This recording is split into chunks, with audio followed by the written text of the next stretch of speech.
although people, and we've commented on some of the challenges of the industry, you would think, for what we both said earlier, that there would be less and less AUM in hedge funds, but in reality, it's never been better. However, a little bit of a deeper dive, the top 20 or 30 funds are getting bigger and bigger, likely mainly through institutional capital.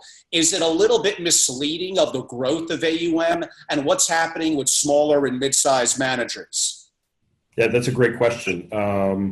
We track something close to 1,300 hedge funds that represent just about 97% of the assets on a global basis. I think, the numbers that you just pointed out are accurate. And I know many of the listeners will be familiar with some of the other research that's come out where, the top 200 funds represent something close to 90% of the asset base. So the hedge fund universe is not as large. I mean, one of the myths is that, it's a very large 5,000 or 10,000 hedge funds. It's absolutely not true. The type of hedge funds that an institutional family office investor would be interested in really is less than 1,500. And so, that's one issue. The other issue is asset growth. You're absolutely correct. Has continued, and we've actually hit new levels in terms of assets in hedge fund strategies.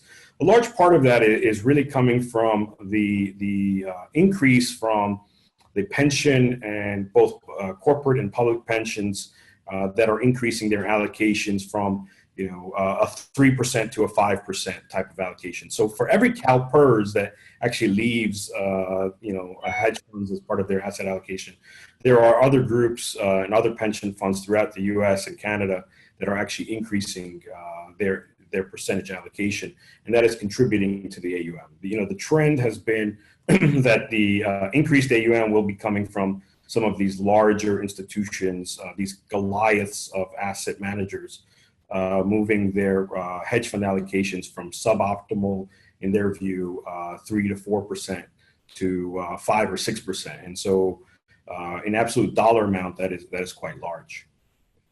And we're going to get as far as yes, I'm sorry, as far as this smaller managers, something that we mentioned a little bit earlier, it is extremely difficult today to launch as an emerging manager or a small manager.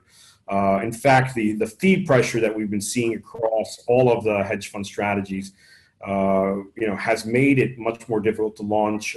Where today a break even really is $250 million of assets for a long short manager in the U.S. With really $10 million of working capital for a 3-year period, and that is much higher than where it was many years ago.